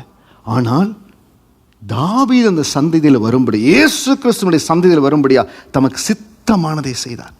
இன்னைக்கு ஆண்டால் முடியாத காரியம், இன்னைக்கு நம்ம பாடினபடி உம்மால் ஆகாத காரியம் ஒன்றுமே இல்லை, எல்லாவற்றையும் செய்ய ஆண்டர் வல்லவர். ஒரே ஒரு காரியம் பண்ணுங்க, நான் உங்களை அதிகமாக ப்ளீஸ் பண்ண போகிறேன். ஆண்டவர் எப்படி நான் ப்ளீஸ் பண்ணேன்? உங்களுடைய வாழ்க்கை முறையின்படி, உங்கள் வேலையின்படி, உங்களுடைய குடும்ப காரியங்களின்படி, எல்லாவற்றின்படி நீங்கள் ப்ளீஸ் பண்ண பாருங்கள், மகிமையான காரியங்களை செய்வார். குட் கிஃப்ட்ஸ் திருச்சபையில் ஒரு அருமையான சகோதரி இருக்காங்க, தேவனுக்கென்று ஊழியம் செய்கிறவர்கள். எந்த இடத்துல அவர்களை அழைத்து கொண்டு போனாலும் திட்டமும் தெளிவுமான ஒரு தரிசனத்தை ஆண்டவர் கொடுப்பார். கடந்த நாட்கள் ஒரு விடுதலைக்காக ஒரு குடும்பத்தை அவர்கள் மத்தியில் அழைத்து வந்தோம். இந்த இடத்துல உட்காந்துட்டு சொன்னாங்க, நீங்கள் உங்கள் வீட்டில் ஒரு ரூமில், உங்களுடைய ரூமில் டபுள் ஸ்டோரே பெட் இருக்குது, மேலெல்லாம் திங்ஸ் இருக்குது, கீழே இந்த பசங்க யூஸ் பண்ணுறாங்கன்னார். கரெக்ட் அப்படின்னாங்க. It is wrong, you have to change things ஓவர்னாங்க. அவங்க எப்படி ஆண்டரை பிரியப்படுத்தினாங்கன்னா, இங்கே பெரிய ஒரு ஊழியக்காரர் இருந்தார், அவங்களோட தான் இணைந்திருந்தாங்க. அந்த ஊழியக்காரர் அந்த தரிசனம் வர வேணும்னு சொல்லி பல நாள் உபவாசம் இருந்திருக்கார். அவருக்கு அந்த வர கிடைக்கல. ஆனால் இவர்கள் 3 பிள்ளைகளை வைத்திருந்தாங்க, ஹெச்பி நிறுவனத்தில் ஒர்க் பண்ணிட்டு இருந்தாங்க. அவங்க சொன்ன காரியம் பாருங்கள், Pastor, I am longing for God's word. I will do all my housework. I will put my children to sleep. 10 o'clock, I will take the Bible. At least until 2 a.m. or 2:30, I will read. 3 o'clock, I go to sleep. Then 6 or 7, I wake up, I go to my work. ஏதோ ஒரு இடத்துல அவங்களை please பண்ணியிருக்கிறாங்க, இன்னும் அந்த தாகத்தோடு இருக்கிறாங்க. அதனால எல்லாரையும் அப்படி பண்ணுங்க நான் சொல்ல வரல. In whatever way you can please God, if you please God, you will be one among 1,000 employees or 10,000 employees in your place. You will be shining outside. எபனேயின் குமாரன் காலேபும் நூனின் குமாரன் யோசுவாவும் தவிர மற்றவர்களாகி நீங்கள் நான் உங்களை குடியேற்றுவேன் ஆணையிட்டு கொடுத்த தேசத்தில் பிரவேசிப்பதில்லை. ஆண்டவர் முன்குறிச்சு வச்சிட்டாரு, ஆனால் கொடுக்க மாட்டேன்ட்டார். 3 மில்லியன் 2 பேர் தான் கொடுத்தார். இன்னைக்கு நீங்கள் இருக்கிற இடத்துல மகிமையாய் வரணும். ரெகபோத்தை ஆண்டவர் ஆதியாகமம் 26:22 படி இந்த தேசத்தில் தரிசனத்தோடு ஆண்டவர் கொடுத்துருக்கார். நம்ம ஷைனாய் வரணும்னா ஒரே காரியம், இந்த ஊழிய தேவனை எல்லா வகையிலும் பிரியப்படுத்துகிற ஊழியமாய். we have to please God in all ways possible. hallelujah. இன்னொரு முக்கியமான காரியம் 31வது வசனத்தில் பாருங்க, ஏன் குடும்பங்கள் ஆசீர்வாதங்கள் சிதறி போகிறது? ஏன் சில காரியங்கள் நான் கையில் வாங்கின பையில் போடலை, எவ்வளவோ செஞ்ச காரியங்கள் வரல? 31வது வசனம், கொள்ளையாவார்கள் என்று நீங்கள் சொன்ன உங்கள் குழந்தைகளையோ நான் அதில் பிரவேசிக்க செய்வேன். நீங்கள் அசட்டை பண்ணின தேசத்தில் அவர்கள் கண்டறிவார்கள். நீங்கள் அசட்டை பண்ணின தேசத்தை அவர்கள் கண்டறிவார்கள். அருமையான திருச்சபையே, நம்முடைய ஓட்டத்தில் தேவனுடைய காரியத்தை அசட்டை பண்ணுகிற காரியம் இருந்துருச்சுன்னா we will lose the blessings. நீங்கள் அசட்டை பண்ணின தேசத்தை அவர்கள் கண்டறிவார்கள். அசட்டை பண்ணிடாதீங்க. ஏதோ ஒரு வகையில் ஆண்டு தொடுகிறார், ஆண்டுடைய தொடுதல் வருகிறது. ஏதோ ஒரு விதத்தில் ஆண்டு இடைப்பட்டு கொடுத்துருக்கார். இதே எனக்கு இல்லை, எனக்கு அது இல்லை. அசட்டை பண்ணிடாதீங்க, தயவு செய்து அசட்டை பண்ணிடாதீங்க. மாம்ச சிந்தை நம்மளுக்கு வேண்டாம், ஆவிக்குரிய சிந்தை இருக்கணும். அநேகமாக நம்முடைய யூத்ஸ், வாலிப செல்வங்களுக்காக சொல்லுகிறேன், தேவ சமூகத்தில் பெற்றோர் ஜெபத்தோடு எடுக்கிற காரியம், ஊழியத்திலிருந்து உங்களுக்கு ஜெபத்தோடு கொடுக்கிற காரியத்தை ரிசீவ் பண்ணுங்க, ப்ராசஸ் பண்ணுங்க. Ask any doubts you have. நாங்கள் எங்களுடைய நாட்கள் இந்த தேசத்தில் சாதித்ததை விட நம்முடைய பிள்ளைகள் அடுத்த லெவலில் சாதிக்கும். அதற்கு காரணம் என்னென்னா, அசட்டை பண்ணாத அந்த குணம் இருக்கணும். அசட்டை பண்ணக்கூடாது. கணவன் சொல்லுகிற சில காரியம் நல்லா இருந்தால் மனைவி அசட்டை பண்ணாதீங்க. மனைவி சொல்லுகிற சில காரியங்கள் இல்லை, ஒருவேளை பிள்ளைகளே சொல்கிறாங்க, அப்பா அம்மா அசட்டை பண்ணாதீங்க. குடும்பத்தில் யாரானாலும் சரி. இப்பொழுது ஆலயத்தில் சில காரியங்கள் இருக்குது, சில காரியங்கள் இடத்துல கொண்டு வர்றாங்க, நான் கேட்குறேன், அதை ப்ராசஸ் பண்ணுறேன், சில காரியங்களுக்கு விளக்கம் கொடுக்குறேன், எப்படி பண்ணணும்னு சொல்கிறேன். ஏன்னா we are coming together to establish God's work. அதே சமயத்தில் உங்களுடைய வாழ்க்கை பாதையில் சில காரியங்கள் வருகிறது, அசட்டை பண்ணாதீங்க. வாய்ப்புகள் வருகிறது, ஆண்டு சில காரியங்கள் உருவாக்கி கொடுக்கிறார். ஆண்டு சொல்கிறாரு, கொள்ளையாவார்கள் என்று நீங்கள் சொன்ன உங்கள் குழந்தைகளையோ நான் அதில் பிரவேசி. நீங்கள் சொன்னீங்க நாங்கள் கொள்ளையாயிருவோம், நாங்களா இல்லை, நீங்கள் கொள்ளையாவேன்னு சொன்ன உங்கள் பிள்ளைகளை நான் பிரவேசிக்க பண்ணுவேன். நீங்கள் அசட்டை பண்ணின தேசத்தை அவர்கள் கண்டறிவார்கள். ஒரு நிமிஷம் இன்னைக்கு யோசிச்சு பாருங்க, ஏதாவது இடத்துல நான் அசட்டை பண்ணியிருக்கிறேன்னா, ரொம்ப அசால்ட்டாக இருந்திருக்கிறேன்னா, எனக்கு வேண்டாம், எனக்கு இந்த ஆசீர்வாதம் வேண்டாம், எனக்கு இந்த நன்மை வேண்டாம். சில வேளைகளை ஆசீர்வதிக்கப்பட்ட கானான் தேசம் உங்களுக்காக இருக்குது, உங்கள் வாயின் வார்த்தையின் மூலமாக இழந்து விடலாம். அசட்டை பண்ணக்கூடாது. ஆண்டு எல்லாத்தையும் ஆயத்தப்படுத்தி வச்சுட்டாருங்க. காலேபும் யோசுவாவுக்கு மட்டும் எப்படி அந்த ஆவிக்குரிய சிந்தை இருந்து அவங்க சொல்கிறாங்க, நம்ம ஏற்றுக்கொள்ளுவோம். 3 மில்லியன் பேர் ஆண்டு சொல்லிட்டார். இதில் 20 வயதிற்கு மேற்பட்டவங்க எல்லா சரீரம் இங்கே கீழே விழுகிற வரைக்கும் ஒரு ஆள் நீங்கள் உள்ளே போகிறத எத்தனை வருஷம் ஆகிட்டோம் பார்த்துக்கலாம்ப்பா. 40 வருஷம் முடிகிற வரைக்கும் அந்த நாள் என்னாகம 13வது அதிகாரம் நடந்த நாளில் யாரெல்லாம் 20 வயதுக்கு மேற்பட்டிருந்தார்களோ கடைசி சரீரம் கீழே விழுகிற வரைக்கும் ஆண்டு வெயிட் பண்ணார். 40 வருஷம் கழிச்சு அப்புறம் தான் கூட்டிகிட்டு போனார். இன்றைக்கி ஏதாவது காரியத்தை நம்ம அசட்டை பண்ணியிருந்தால் சில வேளைகளில் கர்த்தருடைய நேரத்துக்காக நம்ம வெயிட் பண்ணணும். அசட்டை மட்டும் பண்ணவே வேண்டாம். தனக்கென்று முன்குறித்த அந்த ஆசீர்வாதத்தை யோசுவா எப்படி சொல்லித்து கொண்டார்? யோசுவா 14வது அதிகாரம் வசனம் 10-14 காலேபுக்கு ஆண்டு கொடுத்த கிருபையை பாருங்க. யோசுவா 14வது அதிகாரத்துக்கு வருகிற பொழுது இஸ்ரவேல் புத்திரர் எல்லாம் அந்த தேசத்தை பங்கிட்டு எல்லாத்துக்கும் ஷேர் பண்ணி கொடுக்க ஆரம்பிச்சிட்டாங்க. அப்போது காலேப் யோசுவா இடத்துல போய் பேசுகிறார். இப்போதும் இதோ கர்த்தர் சொன்னபடியே என்னை உயிரோடே காத்தார். இஸ்ரவேலர் வனாந்திரத்தில் சஞ்சரிக்கையில் கர்த்தர் அந்த வார்த்தையை மோசேயோடு சொல்லி, இப்பொழுது 45 வருஷம் ஆயிற்று, இது 80 வயதுள்ளவன். மோசே என்னை அனுப்புகிற நாளில் எனக்கு இருந்த அந்த பலன் இந்நாள் வரைக்கும் இருக்கிறது. யுத்தத்துக்கு போக்கும் வருத்தமாக இருக்கிற அப்பொழுது எனக்கு இருந்த பலன் இப்பொழுதும் இருக்கிறது. ஆகையால் கர்த்தர் அந்நாளிலே சொன்ன இந்த மலை நாட்டை எனக்கு தாரும். அங்கே ஏனாக்கியரும் அரணிப்பான பெரிய பட்டணம் உண்டென்று நீர் அந்நாளிலே கேள்விப்பட்டீரே. ஏன்னா கூட இருக்கிறவங்களுக்கெல்லாம் தெரியாது, இவங்கள சின்ன பசங்களாக இருந்தாங்க, இவங்களுக்கெல்லாம் தெரியாது. உங்களுக்கு தெரியல யோசுவா, நம்ம 2 பேர் தானே போனோம், அப்போ பார்த்தோம்ல அரணிப்பானவங்களாம் இருந்தாங்கல்ல. நீர் கேள்விப்பட்டீரே, கர்த்தர் என்னோடு இருப்பாரானால் கர்த்தர் சொன்னபடி அவர்களை துரத்தி விடுவேன் என்றான். ஹல்லேலூயா. இன்னைக்கு உங்களுக்குன்னு ஆண்டு எந்த இடத்துல ஆசீர்வாதத்தை முன்குறித்திருக்கிறாரோ, உங்களை எந்த இடத்துல வைத்து மகிமைப்படுத்தணும்னு பார்க்குறாரோ, எந்த இடத்துல கொண்டு போகணும்னு பார்க்குறாரோ, அங்கே இருக்கிற ஹேர்டல்ஸை மட்டுமே பார்த்து, அங்கே இருக்கிற தடைகளை மட்டுமே பார்த்து, ஐயோ இது எனக்கு முடியாது, யோசுவாவின் மைண்ட் செட்டோடு நம்ம சொல்லணும். அங்கே உண்டென்று நீர் கேள்விப்பட்டீரே, கர்த்தர் என்னோடு இருப்பாரான், கர்த்தர் சொன்னபடி அவர்களை துரத்தி விடுவேன். நான் போக போக அப்பா எனக்கு முன்பாக போவார், தடைகள் எல்லாம் மாறி போகும். அப்பொழுது யோசுவா எபினியின் குமாரனை காலேபை ஆசீர்வதித்து எபிரோனை அவனுக்கு சுதந்திரமாக கொடுத்தான். ஆதலால் கேனாசியான எபினியின் குமாரனாய காலேப் இஸ்ரவேலின் தேவனாய கர்த்தரை உத்தமமாய் பின்பற்றினபடியினால் இந்நாள் மட்டும் இருக்கிறபடி எபிரோன் அவனுக்கு சுதந்திரமாயிட்டு. காலேபுக்கு எபிரோனை கொடுக்கணும்னு ஆண்டவர் முன் குறித்திருந்தார். இன்னைக்கு உங்களை வேலை இடத்துல உயர்த்தணும், உங்களுக்கு இந்த ஆசீர்வாதத்தை கொடுக்கணும், உங்களுக்குள்ள இந்த கிஃப்ட்ஸ் ஆப்ரேட் பண்ணணும், உங்களை இந்த இடத்துல பயன்படுத்தணும், என்னென்ன காரியங்களை உங்கள் வாழ்க்கையில் செய்யணும்னு ஆண்டவர் முன்குறித்து வைத்திருக்காரோ சங்கீதம் 135:6 படி அந்தந்த நேரத்துக்கு ஏற்றபடி எந்த அளவுக்கு நம்ம தேவனை பின்பற்றுகிறோம், எந்த அளவுக்கு ஒபீடியண்ட்டாக இருக்கிறோம், எந்த அளவுக்கு பக்தி வைராக்கியத்தில் இருக்கிறோம், அதற்கேற்றபடி காரியங்கள் மாறுங்க. The level of your blessings will vary.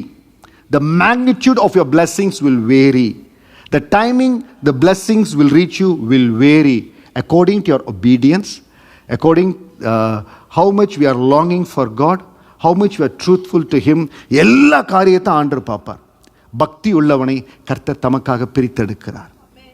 இந்த வேத வசனங்களை இன்றையிலிருந்து எல்லாரும் இந்த வசனத்தை சபையில் கேட்குறவங்க, லைவில் கேட்குறவங்க எல்லாரும், ஆண்டவரே சங்கீதம் 119:18 படி உமது வேதத்திலுள்ள அதிசயங்களை நான் பார்க்கும்படிக்கு என் கண்களை திறந்தருளும் ஆண்டவர். எல்லாம் அந்த வேதத்தில் இருக்குது. உங்கள் சிந்தை ஆவியின் சிந்தையாய் மாறட்டும். பரிசுத்த ஆவியானோடு இடைபடுங்க. எத்தனையோ காரியங்கள் மனதை போட்டு குழப்பது பாருங்க, நிறையா காரியங்கள் மனதை போட்டு குழம்புது. என் சிந்தையை நான் காத்துக்கொள்ளுவேன். I will protect my mind. என் சிந்தை ஆவிக்குரிய சிந்தையாக இருக்கும். மாம்ச சிந்தை வரும். ரோமர் 7வது அதிகாரம் சொல்ற 2 பிரமாணங்கள் எனக்குள்ள போராடுகிறது. ஆனால் நீங்கள் இந்த ஆவிக்குரிய சிந்தையை கொடுங்க. அதை கொடுக்கிற பொழுது முடியாது கிடைக்காதுன்னு இருக்கிற வானத்திலும் பூமியிலும் சமுத்திரத்திலும் ஆழங்களிலும் கர்த்தர் தமக்கு சுத்தமானதை எல்லாம் செய்கிறார். இன்னைக்கு ஒரு வேளை காரியங்கள் டிஃப்ரெண்ட்டாக இருக்கலாம், ஆனால் வருகிற நாட்களில் நான் காலேபை போல நான் ப்ளீஸிங்காக இருப்பேன்னு சொல்லுங்கள். எல்லா காரியங்களை நமக்காக தேவன் மாற்றி கொடுப்பார். ஹல்லேலூயா. The Lord does whatever pleases Him. இன்னைக்கு இல்லாமல் இருக்கலாம், வருகிற வாரத்தில் ஆண்டு நாள் உருவாக்க முடியும். சொல்லுங்க, ஆண்டு நாள் Lord does whatever pleases Him in the heavens and on the earth, in the seas and all the depths. அவர்னால எல்லாவற்றையும் செய்ய முடியும். அந்த விசுவாசத்தோட நம்பிக்கையோடு அப்படியே எழுந்து இந்த தேவ சமூகத்தில் ஆண்டுடைய பாதத்தில் ஒப்பு கொடுக்க போகிறோம். கர்த்தருக்கு பிரியமான Caleb, God's pleasing Caleb. His mind was governed by the Spirit. ஆண்டவரே, ஆவியின் சிந்தை நிரப்பியிருந்தீங்க. ஆண்டவரே, என்னுடைய சிந்தையும் ஆவியின் சிந்தையாக இருக்கும்படியாக ஒப்பு கொடுக்கிறேன். He stood for God's plan. God honored him. எல்லா இடத்திலும் நான் ஆண்டவருக்காக நிற்பேன். எல்லா இடத்திலும் நான் ஆண்டவருக்காக நிற்பேன். வேலை இடத்துலையும் சரி, குடும்பத்திலையும் சரி, கர்த்தருக்கு பிரியமானபடி நிற்பேன். If you stand for God's plan, God will honor you. அவங்க 2 பேர் மேல கல் எறிவேன்னு சொன்ன உடனே என் ஆண்டவர் வைராக்கியமா இறங்கி வந்தாருங்க. Caleb was chosen among the millions. Brother sister, நீங்க வேலை செய்யற இடத்துல 100 பேர் இருக்காங்களா, 1000 பேர் இருக்காங்களா, இல்ல 1,00,000 பேர் இருக்காங்களா, அதிலிருந்து உங்களை தனியா எடுத்து நிறுத்த என் தேவன் வல்லமை உள்ளவர். ஹல்லேலூயா. பாஸ்டர், ஆண்டு செய்வாரா பாஸ்டர்? நிச்சயம் செய்வார். ஒரு சில நூற்றுக்கணக்கானவர்கள் இருந்த இடத்துல, எத்தனையோ இடத்துல நான் மிகுதியான கஷ்டத்துல கடந்து போன பொழுது என் கொம்பை ஆண்டவர் அபிஷேகித்தார். நான் பிரசங்கிக்கிற இந்த வார்த்தைகள் உங்க வாழ்க்கையில் நிச்சயம் நடக்கும். ஆண்டவர் செய்வார். They were chosen among the millions. இன்னைக்கு ஏதோ ஒரு இடத்துல இருக்கிறதே நாங்க கொஞ்சம் பேர் தான் இருக்கிறோம், அதுல என் தலை வெளியே வர முடியாத ரொம்ப அழுத்துறாங்க. காலேபை போல என் ஆண்டவர் உயர்த்துவாருன்னு சொல்லுங்க. என் தாசனாகிய ஆண்டவர் பார்த்துட்டா போதுங்க. ஈவன் பாசே அவங்கள பார்க்கல, அவங்க வேலையே யாரும் கொண்டு போகல, எல்லாம் மறைச்சிட்டாங்க. மொர்தேக்காயினுடைய வேலையை எந்த நேரத்தில் அகஸ்வர ராஜா பார்க்கணும்னு ஆண்டவர் வைத்திருந்தாரோ அதை போல நீங்க செய்யறோ, நீங்க ஆண்டருக்கு முன்பாக சின்சியரா நேர்த்தியா செஞ்சு கொண்டே இருங்க. உங்க ஆவி நேர்த்தி உள்ளதா இருக்கட்டும். ஆண்டு சொன்னபாக என் தாசனாகிய காலேப் வேறே ஆவி உடையவனா இருந்தான், உத்தமமா என்னை பின்பற்றினபடியினால். அருமையான சகோதரே சகோதரியே, வாலிப செல்வங்களே, கர்த்தரை பற்றி கொள்வதில் பின்பற்றுவதில் I will be sincere, I will be loyal to my strength. உங்களால் முடிந்த அளவு தேவ சமூகத்தில் சின்சியரா லாயலா உங்களை பின்பற்றும் ஆண்டவரை, அவனை உத்தமமாய் பின்பற்றினபடி ஆண்டவர் சொல்றார், என் தாசனாகிய காலே வேறே ஆவி உடையவனா இருக்கிறபடியினாலும் உத்தமமாய் என்னை பின்பற்றி வந்தபடினாலும் அவன் போய் வந்த தேசத்தில் அவனை சேர பண்ணுவேன், அவன் சந்ததியார் அந்த தேசத்தை சுதந்தரிப்பார்கள். என்னாகமம் 14:24 சொன்னார். யோசுவா 14:14 தேவனாக இஸ்ரவேலின் தேவனாய கர்த்தரை உத்தமமாய் பின்பற்றினபடினால் இந்நாள் மட்டும் இருக்கிறபடி எபிரோன் அவனுக்கு சுதந்திரமாயிற்று. கர்த்தர் உங்களுக்கு முன்குறித்திருக்கிற ஆசீர்வாதம், உங்களுக்கு வைத்திருக்கிற எபிரோன் உங்களை சந்திக்குங்க. உங்களுக்கு என்று வைத்திருக்கிற காரியங்களை ஆண்டவர் செய்வார். He inherited his ordained blessing in his time. Caleb ஏதோ மரித்த பிறகு அவனுடைய சந்ததி எடுத்து அவன் நாட்களில் அவன் சுதந்திரித்தான். நம்ம நாட்கள்ல, உங்க நாட்கள்ல, the time where you are in that company you have to be rewarded. The time where you are doing the task, என்ன காரியங்களை செய்றீங்களோ உங்க நாட்கள்ல உங்களுக்கு அந்த ஆசீர்வாதம் கடந்து வரும். நிச்சயம் செய்வார். காலேபுக்கு செய்தார், நமக்கு செய்ய போறார். அப்படியே கண்களை மூடி அப்பா இடத்துல சொல்லுங்க, ஆண்டவரே காலேப் உங்களை பிரியப்படுத்தினது போல ஆண்டவரே என்னால முடிந்த அளவுக்கு உங்களை பிரியப்படுத்தும்படியா எனக்கு உதவி செய்யுங்க ஆண்டவரே. கர்த்தருக்கு பிரியமான காலேப் என்பதை போல கர்த்தருக்கு பிரியமான சாலமோன், கர்த்தருக்கு பிரியமான, உங்களை பேரை போட்டு சொல்லுங்க, கர்த்தருக்கு பிரியமான சாலமோன். இது நாள் வரை உங்களை எப்படி பிரியப்படுத்தணும் ஆண்டவரே, இன்னும் உங்களை பிரியப்படுத்த ஒப்பு கொடுக்கிற ஆண்டவரே. உங்களோடு செலவழிக்கிற நேரம், உங்க வேதத்தை தியானிக்கிற நேரம், எனக்கு கிருபை கொடுங்கப்பா, எனக்கு பலன் கொடுங்கப்பா, என் வேலைக்கு ஏற்ற காரியத்தை ஆசீர்வதிங்க ஆண்டவரே. என் வேலையில் அப்படிப்பட்ட ஒரு ஆசீர்வாதத்தை கொடுங்க ஆண்டவரே. நல்ல சூழ்நிலைகளை கொடுங்க ஆண்டவரே. நல்ல ஃபெலோஷிப்பை கொடுங்க ஆண்டவரே. அப்பா என் சிந்தை ஆவிக்குரிய சிந்தையா இருக்கட்டும். இந்த நாளிலிருந்து இருந்து நான் சிந்திக்கிற காரியங்கள், செயல்படுகிற காரியங்கள் ஆவிக்குரிய சிந்தையா இருக்கட்டும் ஆண்டவரே. அப்பா எனக்கென்று வைத்திருக்கிற ஆசீர்வாதத்தை நான் அசட்டை பண்ண மாட்டேன் ஆண்டவரே. நான் அசட்டை பண்ண மாட்டேன். எங்க குடும்பத்தில் அசட்டை பண்ண மாட்டோம். கணவனாகி நீங்க அசட்டை பண்ணிராதீங்க, மனைவி அசட்டை பண்ணிராதீங்க, பிள்ளைகள் அசட்டை பண்ணிராதீங்க. குடும்பமாய் நீங்கள் ஜெபிக்கிற பொழுது, ஆவியானவர் உங்களோடு இடைபடுகிற பொழுது நிச்சயம் ஒரு மனம் இருக்கும். நிச்சயம் ஆண்டவர் ஆசீர்வதிப்பார். எந்த இடத்துல யார் ஒருவர் அசட்டை பண்ணிராதீங்க. கலகம் பண்ணினார்கள். 10 பேர் கலகம் பண்ணனால அந்த மில்லியன் கணக்கான பேர் ஆசீர்வாதத்தை இழந்து போனாங்க. கலகம் பண்ணுகிற ஒரு மகனாய் மகளாய் நான் இருக்க மாட்டேன் ஆண்டவரே. குடும்பத்தில் கலகம் பண்ணுகிற மகனாய் மகளாய் இருக்க மாட்டேன். எல்லா இடத்துலயும் ஒரு மனத்தை கொண்டு வருகிற மகனாய் மகளாய் இருப்பேன். நமக்குள்ள கனிகள் பெருகட்டும், நமக்குள்ள கனிகள் பெருகட்டும், எல்லா இடத்துல கனிகள் வெளியாகட்டும். நான் ஆவிக்குரிய சிந்தையா இருக்கிறேன்னு சொல்லிட்டு ஆவிக்குரிய கனிகள் இல்லாம இருக்காது. ஆவிக்குரிய கனிகள், ஆவிக்குரிய சிந்தை எல்லாம் ஒன்றோடு ஒன்று இசைந்திருக்கிறது. உங்களுக்கு ஆவிக்குரிய சிந்தை இருக்குதுன்னா பொறுமையா காரியங்களை செய்கிறீங்கன்னு அர்த்தம். உங்களுக்கு ஆவிக்குரிய சிந்தை இருக்குதுன்னா நிதானமா காரியங்களை செய்றீங்க. உங்களுக்கு ஆவிக்குரிய சிந்தையில வளர்றீங்கன்னா உங்களுக்குள்ள அந்த பொறுமை, நிதானம், அன்பு, சர்க்குணம், தயவு வளருகின்ற அர்த்தம். ஆவிக்குரிய கனிகளும் ஆவிக்குரிய சிந்தையும் ஒன்றோடு ஒன்று இசைந்திருக்கிறது. நன்றி ஆண்டவரே, நன்றி ஆண்டவரே. கோடான கோடி ஸ்தோத்திரம், கோடான கோடி ஸ்தோத்திரம். எங்கள் மத்தியில் இடைப்பட்ட கிருபைக்காய் நன்றி செலுத்துகிறோம். உமக்கு நன்றி, உமக்கு நன்றி. அப்பாவுக்கு அப்படியே நன்றி செலுத்தி காலேபை போல நானும் ஆண்டவரை எல்லா வகையில் பிரியப்படுத்துகிற மகனாய் மகளாய் இருப்பேன். I will be a pleasing to God like Caleb. கர்த்தருக்கு பிரியமான காலேபை போல I will be a pleasing person to God. Hallelujah. உங்களை பிரியப்படுத்து வந்தவரே, உங்களை பிரியப்படுத்து வந்தவரே. எனக்காக நீங்க செய்கிற காரியங்கள் பெரிதா இருக்க போறதுக்காய் ஸ்தோத்திரம். விசுவாசத்தோடு இந்த பாடலை பாட போகிறோம். உம்மால் ஆகாத காரியம் ஒன்றுமே இல்லை. இது நேரம் வரைக்கும் அவருக்கு பிரியமா இருப்பேன். உங்க பலத்துல அவர் பிரியப்படுத்துவேன்னு ஒப்பு கொடுத்துருக்கிறீங்க. அவர்னால் செய்யக்கூடாத காரியம் ஒன்றுமே இல்லைங்க. ஒரு கவியை பாடி தேவ சமூகத்தில் ஜெபிக்கலாம்.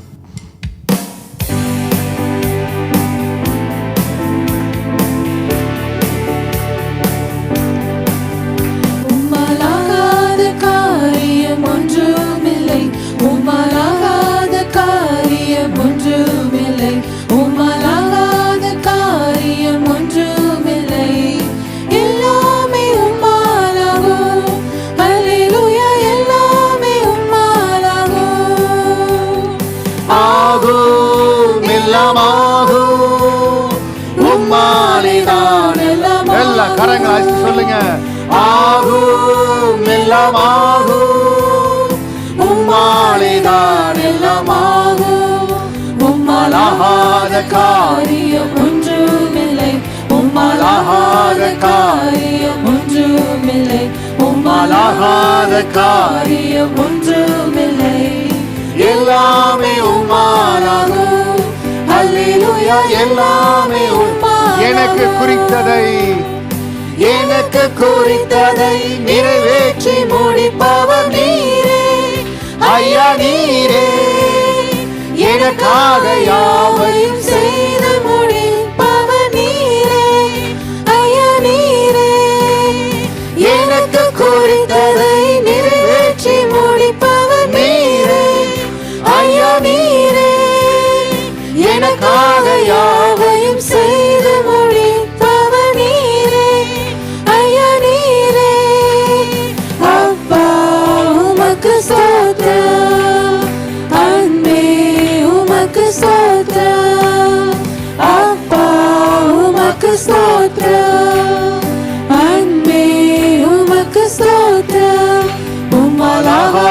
காரியம் ஒன்றுமில்லை, உம்மாலாகாத காரியம் ஒன்றுமில்லை, உம்மாலாகாத காரியம் ஒன்றுமில்லை. எல்லாமே உம்மாலாகும், அல்லேலூயா, எல்லாமே உம்மாலாகும். ஆகும் எல்லாமாகும்,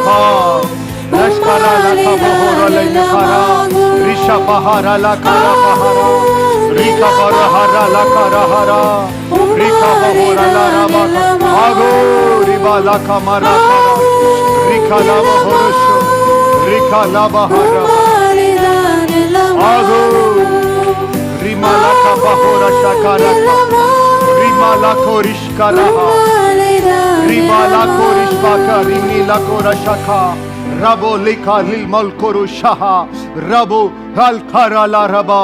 ஆண்டவரே, காலே உம்மை பிரியப்படுத்தினது போல ரெகபோ தோழியம், ரெகபோ தோழியம், ரெகபோ குடும்பம் உம்மை பிரியப்படுத்தவர்களாய் இன்னும் நாங்க இருப்போம். ஆண்டவரே, எல்லா விரியத்திலும் உம்மை பிரியப்படுத்தும்படியா ஒப்பு கொடுக்கிறோம். 2 கரங்களை உயர்த்தி, ஏசப்பா, என்னுடைய சிந்தை ஆவிக்குரிய சிந்தையா இருக்கோ, எனக்குள் இருக்கிற ஆவிக்குரிய கனிகள் இன்னும் பெருகாண்டவரே. அப்பா, உங்க சித்தத்தை செய்யும்படியாய் குடும்ப தலைவன், குடும்ப தலைவி, பிள்ளைகள் எல்லாரும் அப்படியே அர்ப்பணிங்க.